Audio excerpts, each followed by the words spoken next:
Welcome back to Cosmic and Body Horror. Join us on a journey through the pages of old, dusty horror pulp magazines. Before we begin, I invite you to pause for a moment and share in the comments where in the world you're listening from and what time of day it is for you. The Girl in His Mind by Robert F. Young. Worlds of Tomorrow, April 1963. Every man's mind is a universe with countless places in which he can hide even from himself. The dance that the Chocolatto Girl was performing was an expurgated version of the Kylie sex ritual which the Luave maidens of P7 practiced on the eve of their betrothal. Expurgated or not, however, it was still on the lascivious side. The G-string that constituted the Chocolatto Girl's entire costume put her but 1 degree above the nakedness which the original dance demanded. Nathan Blake's voice was slightly thick when he summoned the waiter who was hovering in the shadows at the back of the room. "Is she free?" he asked. "I do not know, Mensikin." "Perhaps," Blake resumed, watching.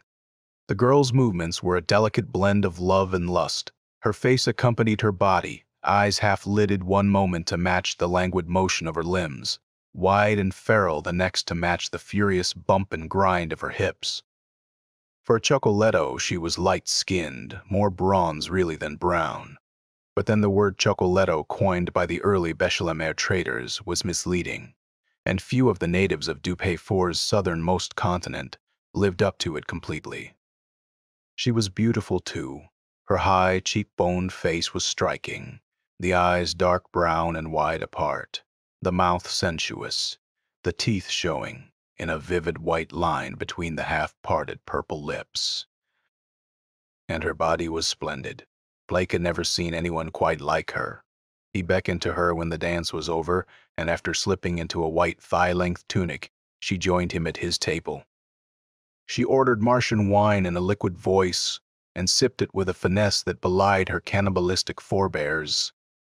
"You wish a night?" she asked. Blake nodded. "If you are free, 3,000 kwandos."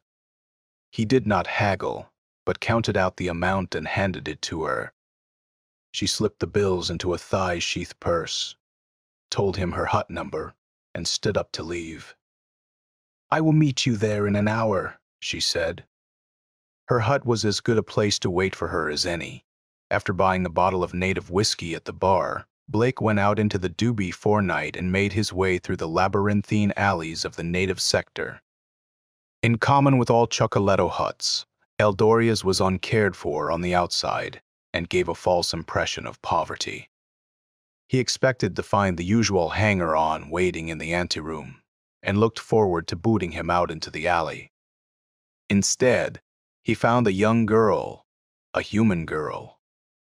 He paused in the doorway. The girl was sitting cross-legged on a small mat, a book open on her lap. Xenophon's Anabasis. Her hair made him think of the copper-colored sunrises of Norma 9, and her eyes reminded him of the blue tarns of Fornax. 6. "Come in," she said. After closing the door, he sat down opposite her on the guest mat. Behind her, a gaudy arras hid the hut's other room. "You are here to wait for Eldoria?" she asked. Blake nodded. "And you?" she laughed. "I am here because I live here," she said. He tried to assimilate the information, but could not. Perceiving his difficulty, the girl went on, "My parents indentured themselves to the Great Starway Cartel and were assigned to the rubber plantations of P4. They died of yellow water dysentery before their indenture ran out, and in accordance with interstellar law I was auctioned off along with the rest of their possessions. Eldoria bought me. 5 years as a roving psycheye had hardened Blake to commercial colonization practices. Nevertheless, he found the present example of man's inhumanity to man's sickening. "How old are you?" Blake asked. 14. "And what are you going to be when you grow up?" "Probably I shall be a psychiatrist. Eldoria is sending me to the mission school now, and afterward she is going to put me through an institute of higher learning." And when I come of age, she is going to give me my freedom." "I see," Blake said. He indicated the book on her lap. "Homework." She shook her head. "In addition to my courses at the mission school, I am studying the humanities." "Xenophon," Blake said. "And I suppose Plato too, and Homer and Virgil and Aeschylus and Euripides, and all the rest of them. When I grow up, I shall be a most well-educated person." "I am sure you will be," Blake said, looking at the arras. "My name is Deirdre. Nathan," Blake said. "Nathan Blake. Eldoria will be arriving soon. I must go and prepare her dais." She got up, parted the arras, and slipped into the next room. Shame flamed in Blake's cheeks, and for a moment he considered leaving. Then he remembered Eldoria's dance, and he went right on sitting where he was.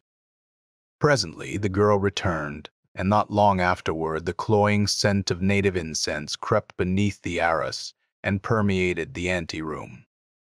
She sat sideways on the mat this time, and he caught her face in profile. There was a suggestion of saintliness in the line of the nose and chin, a suggestion made all the more poignant by the slender column of the neck. He shifted uncomfortably on the guest mat. She had taken up the Anabasis again, and silence was pounding silent fists upon the walls. He was relieved when Eldoria finally arrived. She ushered him into the next room immediately. It was slightly larger than the anteroom, and much more richly appointed. A thick carpet the color of Martian waterways lay upon the floor, contrasting pleasantly with the golden tapestries that adorned all four walls. The sleeping dais was oval and took up nearly half the floor space. It was strewn with scarlet cushions. Blake sat down upon it nervously. He watched Eldoria slip out of her white street robe, his eyes moving back and forth from her smooth dark skin to the arras. The incense thickened around him. She noticed the back and forth movement of his eyes. "You need not fear the little one," she said, laying her hand upon his knee. "She will not enter. It's not that so much," Blake said. "What?" The warm bronze shoulder was touching his. He rose up once in the night, thinking to find his hotel bed. His next awakening was in the grayness of dawn, and he got up and dressed and moved silently to the doorway. The girl slept just without the arras, on a thin sleeping mat, and he had to step over her to gain the anteroom. In sleep, a strand of her copper-colored hair had tumbled down across her forehead and lay like a lovely flower upon the virginal whiteness of her skin. There was something saintly about her quiet face. When he reached the alley, he began to run, and he did not stop running till the Chocolatto sector was far behind him. The hill was a memory image, and Aldebaran 12 rain country hills were notoriously steep. Blake was breathing hard when he reached the crest. Before him lay a memory image of a section of Deneb, one wasteland. The image extended for no more than half a mile, but Blake was annoyed that he should have remembered even that much of the wretched terrain. Ideally, a man's mind country should have been comprised only of the places and times he wanted to remember. Practically, however, that was far from being the case. He glanced back down into the rain-pocked valley that he had just crossed. The rain and the mist made for poor visibility. He could only faintly distinguish the three figures of his pursuers. The trio seemed a little closer now, ever since he had first set foot into his mind. Some 10 hours ago they had been on his trail, but for some reason he had been unable to bring himself to go back and find out who they were and what they wanted. Hence he was as vexed with himself as he was with them. After resting for a few minutes, he descended the hill and started across the Deneb, one wasteland. It was a remarkably detailed materialization, and his quarry's footprints stood out clearly in the duplicated sand. Sabrina York did not even know the rudiments of the art of throwing off a mind tracker. It would have done her but little good if she had, for 12 years as a psycheye had taught Blake all the tricks. Probably she had taken it for granted that the mere act of hiding out in her tracker's mind was, in itself, a sufficient guarantee of her safety. After all, she had no way of knowing that he had discovered her presence. Mind Country was as temporally inconsecutive as it was topographically incongruous. So Blake was not surprised when the Deneb One wasteland gave way to an expanse of boyhood meadow. Near the meadow was the house where Blake had lived at a much later date. In reality, the places were as far apart in miles as they were in years. But here in the country of his mind they existed side by side, surrounded by heterogeneous landscapes from all over the civilized sector of the galaxy, and by the sharply demarcated spectra of 100 different suns.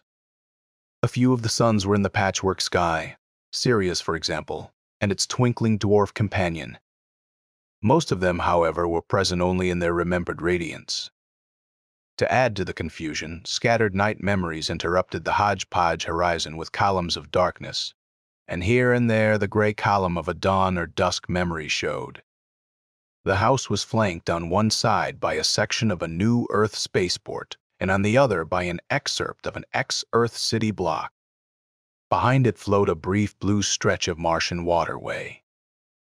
Sabrina's footsteps led up to the front door, and the door itself was ajar. Perhaps she was still inside. Perhaps she was watching him even now, through one of the remembered windows. He scanned them with a professional eye, but saw no sign of her warily. He stepped inside, adjusting the temperature of his all-weather jacket to the remembered air conditioning. His father was sitting in the living room, smoking, and watching 3V. He had no awareness of Blake. At Blake's entry, he went right on, smoking and watching as though the door had neither opened nor closed. He would go right on, smoking and watching till Blake died, and the conglomeration of place-times that constituted Blake's mind world ceased to be. Ironically, he was watching nothing. The 3V program that had been in progress at the time of the unconscious materialization had failed to come through. The memory was a treasured one. The old man had perished in a copter crash several years ago, and for a long while Blake did not move. He had never been in his own mind before. Consequently, he was more affected than he might otherwise have been. Finally, stirring himself, he walked out into the kitchen. On a shelf above the sink stood a gaily colored box of his mother's favorite detergent, with a full-length drawing of Vera Velvetskin, the company's blonde and chic visual symbol, on the front. His mother was standing before the huge automatic range, preparing a meal she had served 23 years ago. He regarded her with moist eyes. She had died a dozen years before his father, but the wound that her death had caused had never healed. He wanted to go up behind her and touch her shoulder and say, "What's for supper, Mom?" But he knew it would do no good. For her, he had no reality, not only because he was far in her future, but because in his mind world she was a mortal and he a god. A Picayune god, perhaps, but a real one. As he was about to turn away, the nameplate on the range caught his eye, and, thinking that he had read the two words wrong, he stepped closer so that he could see them more clearly. No, he had made no mistake. The first word was Sabrina, and the second was York. He stepped back. Odd that a kitchen range should have the same name as his quarry, but perhaps not unduly so. Giving appliances human names had been common practice for centuries. Even a name like Sabrina York, while certainly not run-of-the-mill, was bound to be duplicated in real life. Nevertheless, a feeling of uneasiness accompanied him when he left the kitchen and climbed the stairs to the second floor. He went through each room systematically but saw no sign of Sabrina York. He lingered for some time in his own room, wistfully watching his 15-year old self lolling on the bed with a dog-eared copy of the Galaxy Boys and The Secret of the Crab Nebula. Then he stepped back out into the hall and started to descend the stairs. At the head of the stairs, a narrow window looked out over the front yard and thence out over the meadow. He glanced absently through the panes. and came to an abrupt halt. His three pursuers were wading through the long meadow grass less than a quarter of a mile away. Not close enough as yet for him to be able to make out their faces, but close enough for him to be able to see that two of them were wearing dresses, and that the third had on a blue skirt and blouse and a kepi to match. He gasped. It simply hadn't occurred to him that his pursuers might be women. To his consternation, he discovered that he was even more loath to go back and accost them than he had been before. He actually had an impulse to flee. He controlled it and descended the stairs with exaggerated slowness, leaving the house by way of the back door. He picked up Sabrina's trail in the backyard and followed it down to the Martian waterway, and thence along the bank to where the waterway ended and a campus began. Not the campus of the university, which he had visited 2 days ago to attend his protégé's graduation. It was not a place-time that he cared to revisit, nor a moment that he cared to relive. But Sabrina's trail led straight across the artificially stunted grass toward the little bench where he and Deirdre O'Doria had come to talk after the ceremony was over. He had no choice. The bench stood beneath a towering American elm whose feathery branches traced green arabesques against the blue June sky. A set of footprints slightly deeper than its predecessors indicated that Sabrina had paused by the trunk. Despite himself, Blake paused there too. Pain tightened his throat when he looked at Deirdre's delicate profile and copper-colored hair, intensified when he lowered his eyes to the remembered blueness of her graduation dress. The diamond brooch that he had given her as a graduation present, and which she had proudly pinned upon her bodice for the whole wide world to see, made him want to cry. His self-image of 2 weeks ago shocked him. There were lines on the face that did not as yet exist, and the brown hair was shot with streaks of gray that had yet to come into being. Lord, he must have been feeling old to have pictured himself like that. Deirdre was speaking. Yes, she was saying, at 9 o'clock. And I should very much like for you to come. Blake passed, shook his head. Proms aren't for parents. You know that as well as I do.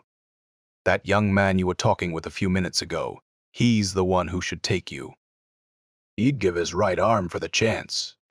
I'll thank you, not to imply that you are my father.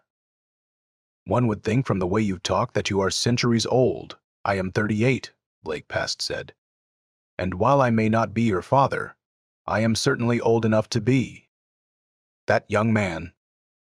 A pink flush of anger climbed into Deirdre O'Doria's girlish cheeks. What right has he got to take me? Did he scrimp and go without in order to put me through high school and college? Has he booked passage for me to New Earth and paid my tuition to Trevor University? Please, Blake Past said, desperation deepening his voice. You are only making everything worse. After majoring in Trevorism, you certainly ought to realize by now that there was nothing noble about my buying you after Eldoria died. I only did it to ease my conscience. What do you know about conscience? Deirdre demanded. Conscience is a much more complex mechanism than most laymen realize. Guilt feelings aren't reliable criteria. They can stem from false causes, from ridiculous things like a person's inability to accept himself for what he is.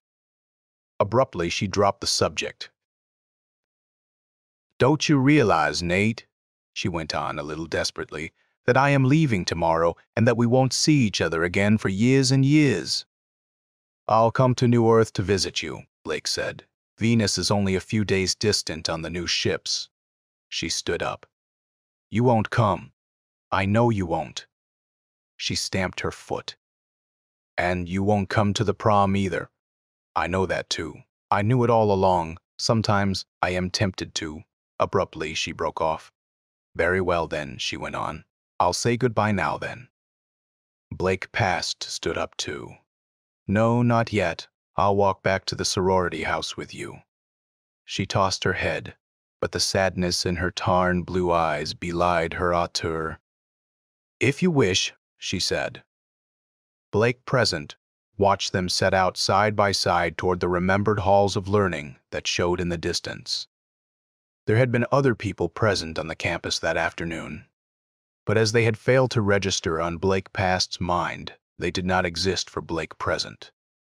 All that existed for Blake Present were the diminishing figures of the girl and the man, and the pain that was constricting his throat. Wretchedly, he turned away. As he did so, he saw the three shadows lying at his feet and knew that his pursuers had at last caught up to him. His first reaction when he faced them was amazement. His next reaction was shock. His third was fear. His amazement resulted from recognition. One of the three women arrayed before him was Miss Stoddard, his boyhood Sunday school teacher. Standing next to her in a familiar blue uniform was Officer Finch, the policewoman who had maintained law and order in the collective elementary school he had attended. Standing next to Officer Finch was blonde and chic Vera Velvetskin, whose picture he had seen on box after countless box of his mother's favorite detergent.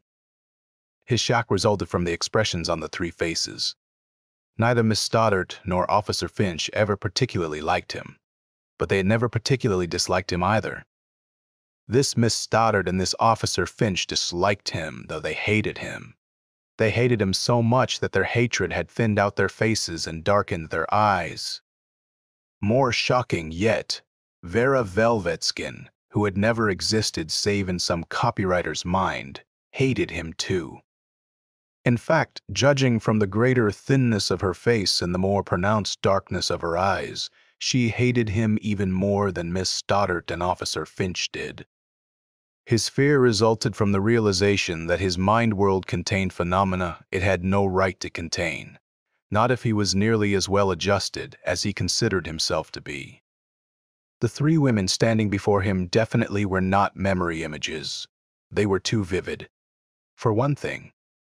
For another, they were aware of him. What were they then, and what were they doing in his mind? He asked the two questions aloud. 3 arms were raised, and 3 forefingers were pointed accusingly at his chest. 3 pairs of eyes burned darkly. "You ask us that?" Miss Stoddard said. "Callous creature who did a maiden's innocence affront," said Officer Finch, "and sought sanctuary in ill-fitting robes of righteousness," said Vera Velvetskin. The 3 faces moved together, blurred and seemed to blend into one. The 3 voices were raised in unison. "You know who we are, Nathan Blake?" "You know who we are." Blake stared at them open-mouthed, then he turned and fled.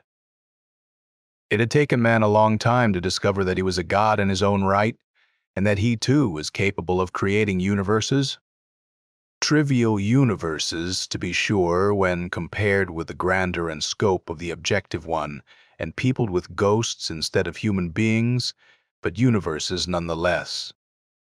The discovery came about quite by accident.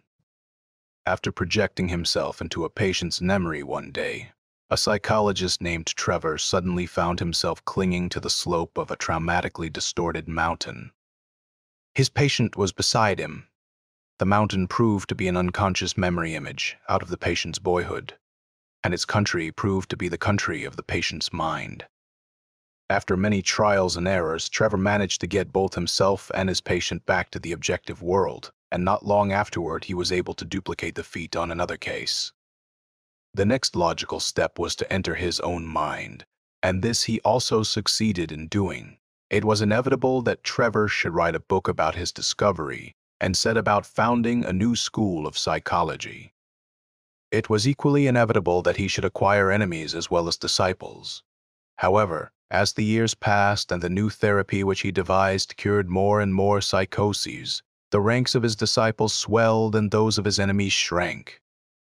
When, shortly before his death, he published a paper explaining how anyone could enter his or her own mind world at will, his niche in the Freudian Hall of Fame was assured. The method employed an ability that had been evolving in the human mind for millennia.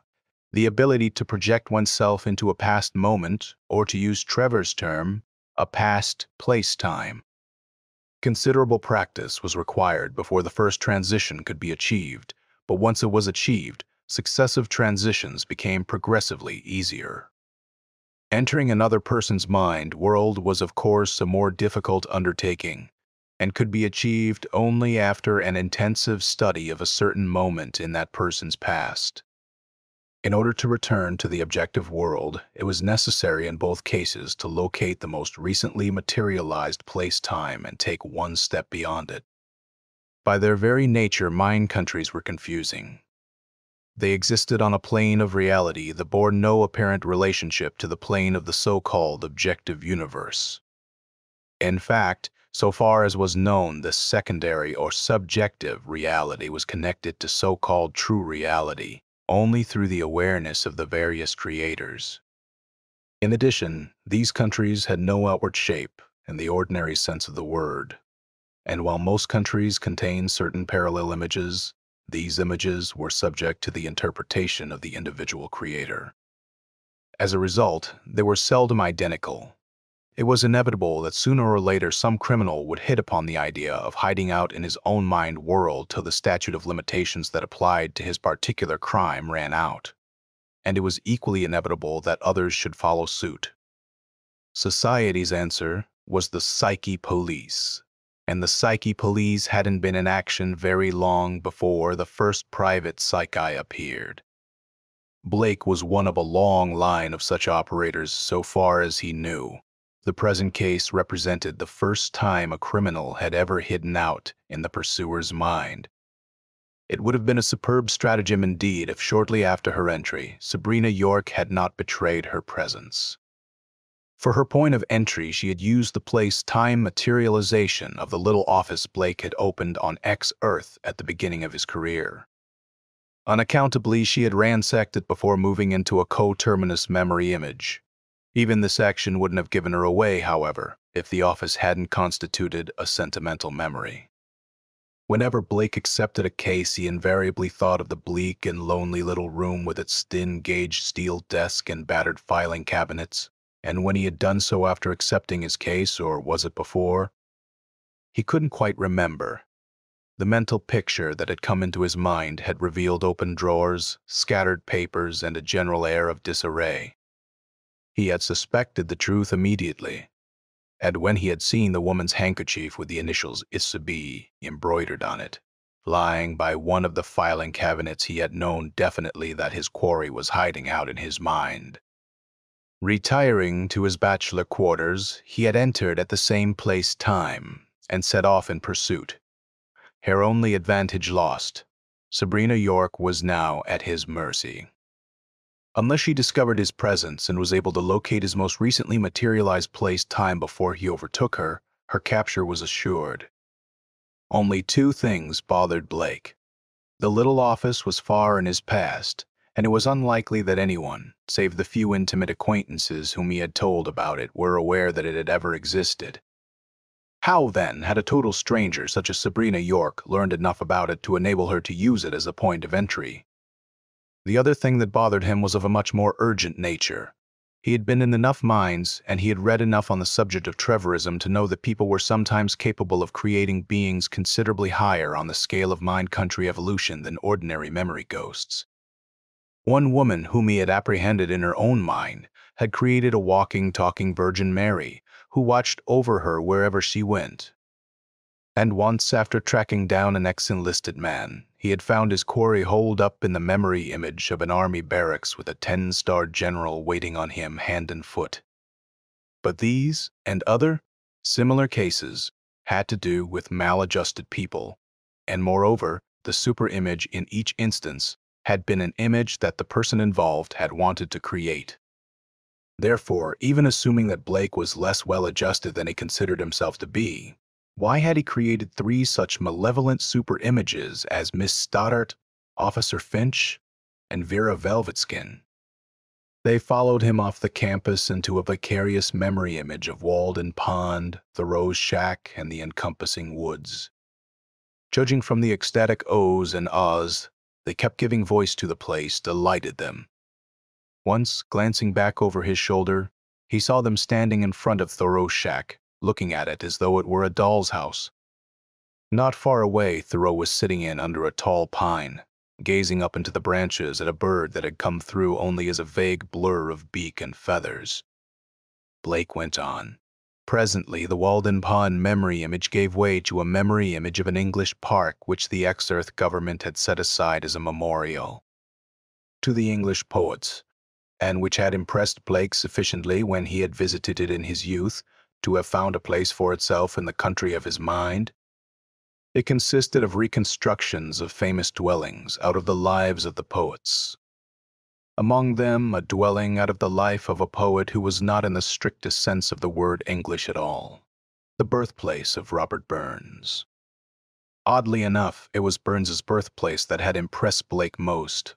Now the little cottage stood out in much more vivid detail than any of the other famous dwellings.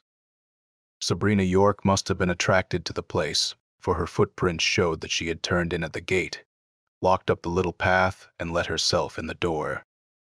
They also showed that she had left by the same route, so there was no reason for Blake to linger. As a matter of fact, the fascination that had brought the place into being had been replaced by an illogical repugnance. But repugnance can sometimes be as compelling a force as fascination, and Blake not only lingered, but went inside as well. He remembered the living room distinctly, the flagstone floor, the huge grill-fronted hearth, the deeply recessed window, the rack of cups and platters on the wall, the empty straight-backed chair standing sternly in a corner, the bare wooden table. He paused just within the doorway. The chair was no longer empty.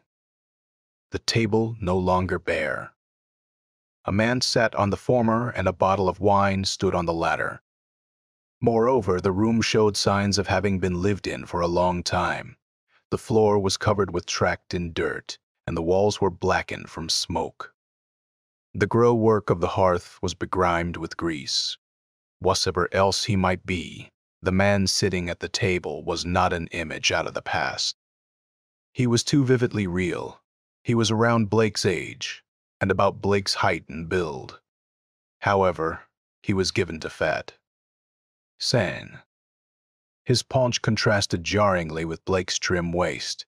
His vaguely familiar face was swollen, probably from the wine he had drunk, and his two full cheeks were well on the way to becoming jowls.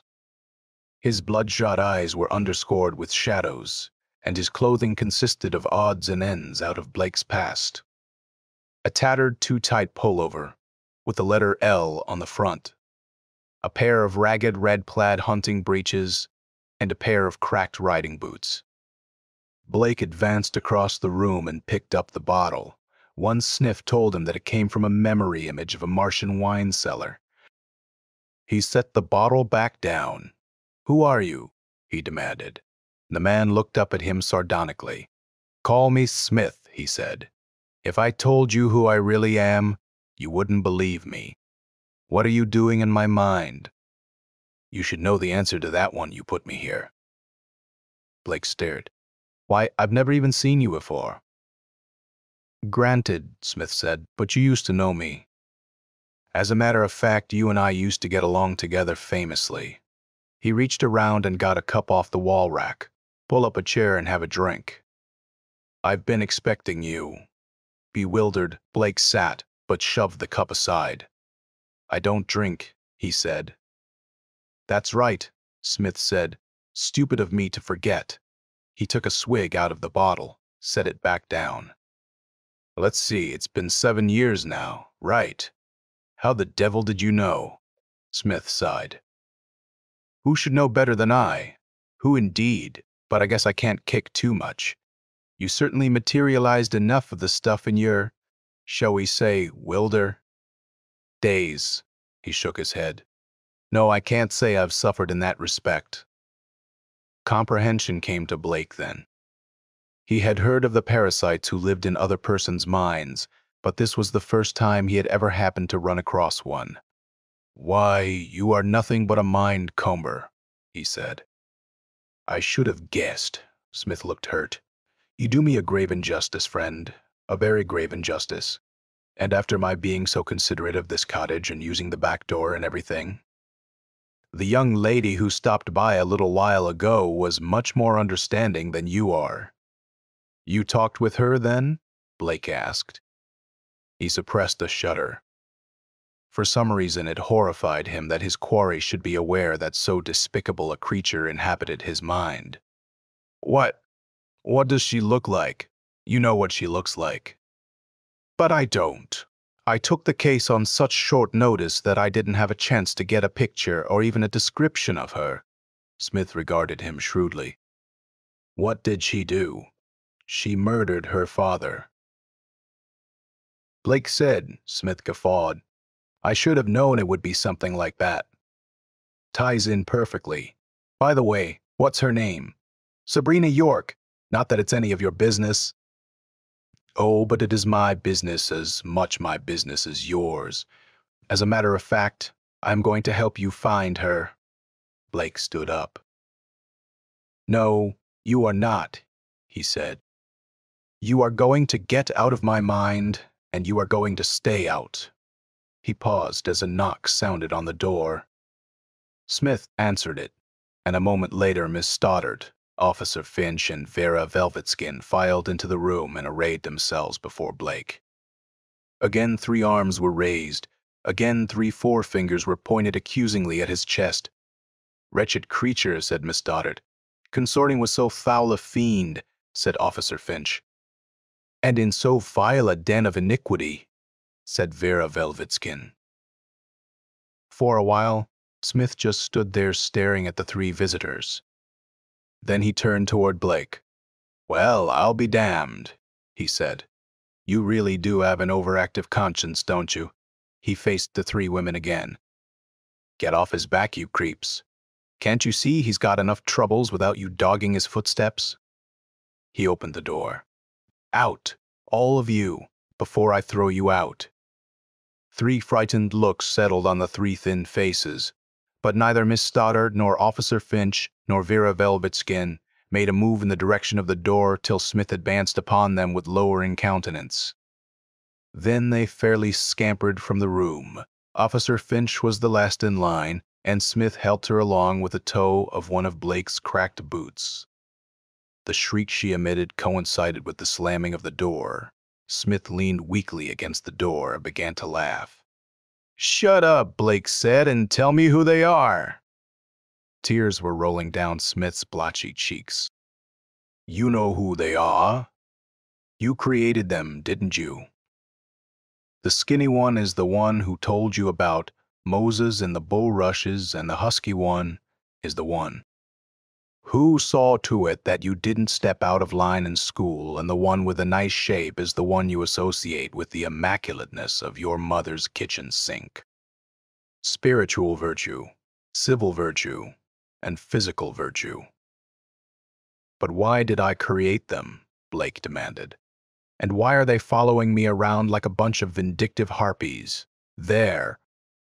Smith said, You almost had it. Not harpies, though.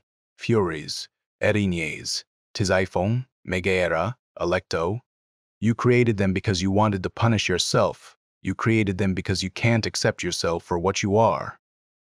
You created them because even after putting me in exile, you are still conscience crazy, and are following you around and bugging you because you want them to follow you around and bug you, because you want to be reminded of what a heel you think you are. You always were a Puritan in wolf's clothing, Blake. The remark angered Blake to the extent that it dispelled his amazement. He shoved Smith away from the door and opened it. All that may be, he said. And maybe I did know you once upon a time. But don't let me find you here when I get back. Understand? He paused in the doorway, frowning. Tell me one more thing, though. Why Burns's birthplace? Why should a memory image like this appeal to a mind comber? Smith grinned. Bobby Burns has always fascinated me just as he has you, or should I say uses. The grin turned into a leer, and he picked up the bottle and waved it back and forth like a baton. Furious, Blake strode down the path. Smith's taunting laughter sounding in his wake, the 3 Erinyes were waiting for him at the gate, and fell in behind him when he turned down the lane. He lost Sabrina's trail in front of the farmhouse where Coleridge wrote Kubla Khan, picked it up again opposite the Mitre Tavern. Presently it veered right, passed between Milton's birthplace and Stratford-on-Avon, and entered a night image. He was halfway down a dim-lit street, the Erinyes just behind him. Before he realized where he was, disciplined trees stood at attention along two suburban strips of lawn. Beyond them, half-remembered houses showed. One of them stood out vividly. A round, modern-esque affair, surrounded by a quarter-acre of grass and shrubs and flowers. It was the house he had rented while Deirdre Eldoria was attending high school. It was a house he had hoped never to see again. He was seeing it now, though, and he was going to see it at much closer quarters, for Sabrina's footprints led straight across the remembered lawn to the very doorstep. She had not gone in, however, he discovered presently. Instead, she had forsaken the door for a concave picture window through which bright light streamed out onto the grass. The depth of a pair of her footprints showed that she had stood there for a long time, peeking into his past. Despite himself, Blake peeked too. So did the three Erinyes. The room was a far cry from the one he had just left.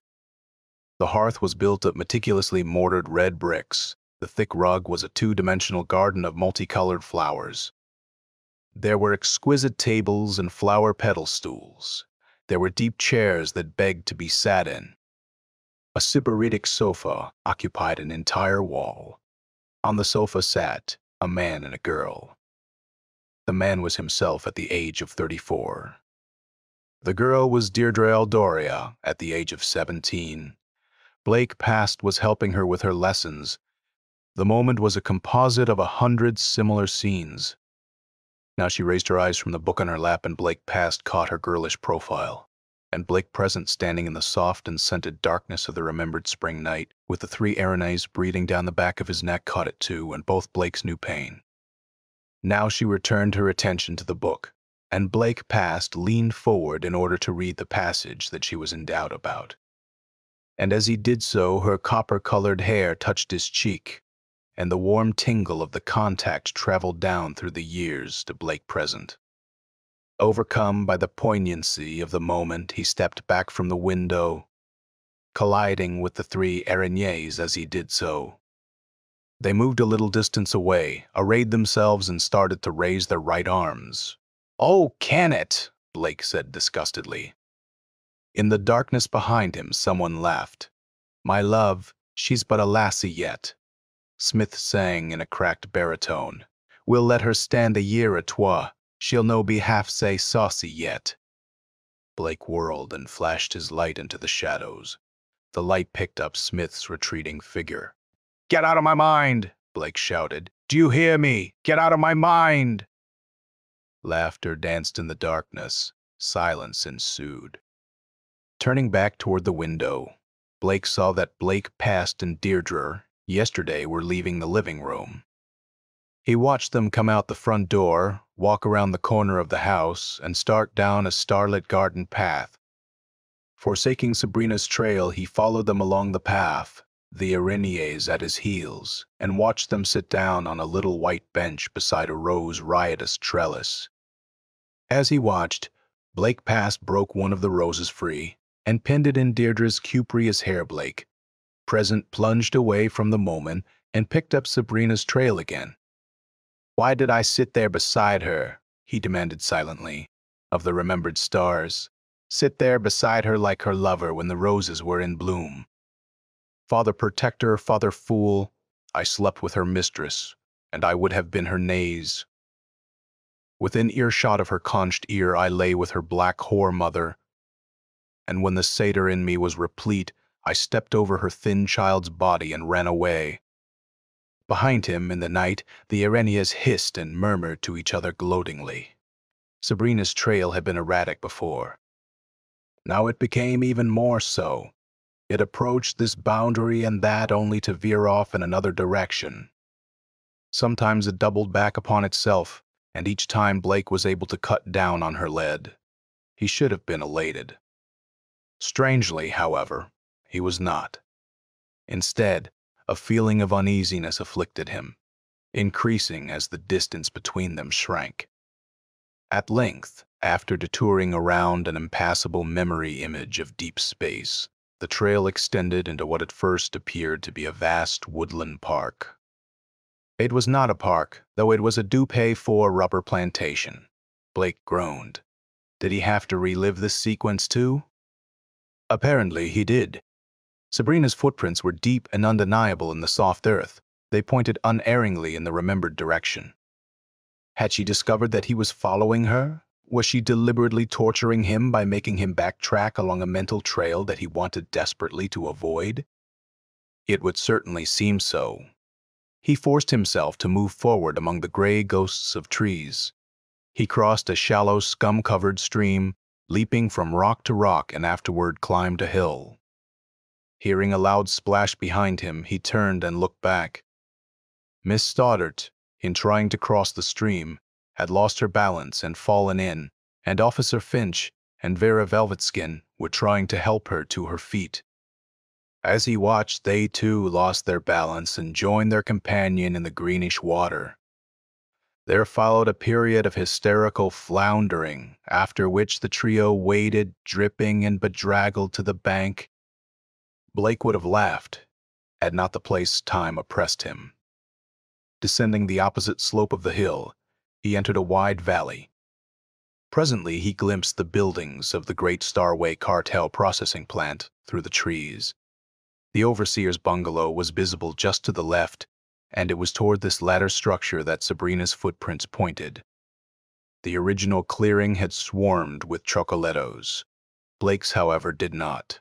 In his single-mindedness of 6 years ago, he had had eyes for only two people, the overseer and Deirdre. Stepping into the clearing, he saw the man now, the bearded, bestial face, the long arms, the large and hairy hands, and he saw the 15-year-old girl lying on the ground where the man had thrown her after she had slapped his face. After a moment, he saw himself of 6 years ago step out of the grove of rubber trees and advance white-faced into the scene. "No!" the girl lying on the ground cried. "He'll kill you!" Blake passed, ignored her. The overseer had drawn a knife. Now the knife flashed, and a streak of crimson appeared on Blake Past's arm. The knife flashed again, but this time it described a large arc and landed a dozen feet away. Now the overseer's throat was between Blake Past's hands, and the bearded face was changing colors. It grew green first, then blue. Blake Past shook the man several times before letting him slip to the ground. He dropped a handful of Quando notes on the heaving chest. "That's what you paid for her," he said. He withdrew a paper from his breast pocket, unfolded it, and held it before the gasping overseer's eyes. "Sign it," he said, handing it to him. The overseer did so, lying on his side. Blake Past pocketed the paper and helped the girl to her feet. The tarn blue eyes were wide in the thin child's face. "Eldoria died," she blurted. "Faye." Blake Past nodded. "I know. But they can't sell you anymore. I own you now." "I am glad," the ghost said. "I knew from the first moment I saw you that you were noble. I shall like being your slave, and I will serve you very faithfully." Blake Past looked away. Blake Present lowered his eyes. "Can you walk?" Blake Past asked. "Oh yes, I am very strong." She took a step forward, swayed, and would have fallen had not Blake Past caught her. I guess I am not quite as strong as I thought," she said, "but I shall recuperate swiftly. Why did you come back, Mensick and Blake?" "I came back to buy you from Eldoria," Blake Past said. He did not add that the memory of her saintly face as he had seen it when he stepped over her had lasted a whole year, or that his dreams of her had made a mockery of his sleep. "When I found out that Eldoria had died and that you had been sold again, I came directly here. You will not be sorry. I will make you an excellent slave. I didn't buy you for that reason. I bought you to give you your. There is one request I would like to make, however." The girl interrupted. "I would like to take Eldoria as my surname." She was very kind to me, and I would like to repay her in some way." "Very well, Blake," Past said. "Deirdre Eldoria it will be then." He picked her up and carried her into the grove. Blake present watched them till they disappeared among the trees. He knew where Blake Past was taking her, had taken her. Back to the settlement, and from there to the spaceport, and thence to Exearth. Exearth, then high school, then college. She had never been his slave, though. He had been hers. Sabrina's trail circled back into the grove and left the place time by a different route. Immediately it became erratic again. It was evident to Blake that she was searching for a particular memory image and that she was having trouble finding it. Perhaps she knew of some moment in his past where she would be safe even from him. When he stepped into the Little Dove 4 settlement, he instinctively assumed that it was on the same chronological plane as the plantation place time. However, the darkness that instantly enclosed him and the stars that sprang to life in the sky apprised him that such could not possibly be the case. This was the Dew 4 settlement of 7 years ago. This was the night he had sat in the Chocolatto Cafe and watched Eldoria dance. The night he had kept a tryst with her in her hut. The night he had first seen Deirdre. But why had Sabrina come here? Where in this wretched little memory image did she expect to find sanctuary? Suddenly he knew Eldoria's hut. He would rather die than enter it again, and somehow Sabrina must have discovered his attitude. Probably even now she was within those 4 remembered walls, laughing at him. Anger kindled in him. The effrontery of her. Daring to preempt a moment that belonged solely to him. He would enter the hut if it killed him. If he had to, he would tear down its walls and banish its memory forever from the country of his mind. With the aid of his pocket torch, he found her footprints in the dust. He followed them down the street, the 3 Erenniers tagging doggedly along behind him. The trail, erratic no longer, led straight to the labyrinthine alleys of the native sector, and thence along the shortest route to Eldoria's hut. For a person who had never been to Dupay, for Sabrina York certainly knew her way around, though she had been to Dupay 4. He knew very little about her. He knew nothing at all, in fact, save that she had murdered her father. He did not even know how she had murdered him, or why. Abruptly, Blake shoved the matter from his mind. It wasn't his business to know how or why she had done the deed. It was his business to find and apprehend her. Presently, in the darkness before him, he made out a motionless, white-robed figure. He approached it warily, found to his consternation that it was frozen in the act of taking a step forward. He shone his light into the face. It was dark bronze in hue. The eyes were wide apart, and the teeth showed in a vivid white line between half-parted purple lips. Eldoria, on her way to keep her tryst with him. But why didn't she move on? Suddenly Blake knew in treating a patient. Trevorite, psychologist, sometimes froze certain place-times in his past in order to study them in greater detail. The girl in Blake's mind had either frozen the Doobie 4 place-time herself then, or had hired a professional to do the job. Clearly, she had something up her sleeve about which Blake knew nothing. He went on, not quite so confidently now.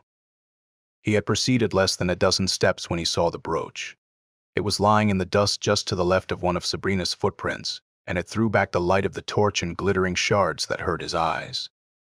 Disbelievingly, he picked it up. The Erennier clustered around him to see what he had found. They were still wet and dissolved and reeked of the piercing odor of decayed algae. They looked anything but happy. Blake turned the brooch over in the palm of his hand. The inscription on the back leaped up and smote him right between the eyes, and he staggered and nearly fell. To Deirdre Eldoria, he read, from Nathan Blake. He stood there numbly for a long while, not thinking, unable to think. Finally, he slipped the brooch into his pocket and moved on. He was trembling when he reached the door of Eldoria's hut. The footprints led straight up to the threshold and came to an end. Diffidently, he touched the primitive knob, turned it, and pushed the door open. He stepped inside and closed the door in the faces of the three Erinyes. The remembered anteroom seemed smaller and more sordid than the original, but he knew that it was really no different. He had remembered it accurately enough. It was he who was different, not the room. Opposite the door, Deirdre yesterday sat immobile before the arras. Equally immobile, Blake Past sat facing her. Deirdre yesterday's lips were parted in the midst of uttering a soundless word. The anabasis lay open on her lap. Blake present found it difficult to breathe. The difficulty stemmed from a physical as well as an emotional source. Someone was burning incense. He wiped his forehead. Then, bracing himself, he walked over to the arras, parted it, and stepped into the inner room. The inner room was empty. A small notebook lay upon the dais among the scattered scarlet cushions. Near it was a faint depression in the foamy coverlet. Blake picked up the notebook. The first page contained a hastily written message. "Nate, dearest, I've lost my nerve, and by the time you read this, I shall have run away. Please forgive me for disobeying you. I wanted desperately to fulfill your wishes by going to New Earth and attending Trevor University, and now I shall, because sitting here in this little room I have faced at last the very real possibility that you really do not love me. I had hoped that by entering your mind and leading you back through our moments together to the moment when we met, and by freezing that moment and letting you find me in this room, you would be shocked into associating me with Eldoria rather than with the naive little girl, sitting outside the arras with sex rather than with saintliness. That I could bring you to understand that the little girl image you have of me is as unrealistic as the father image you have of yourself.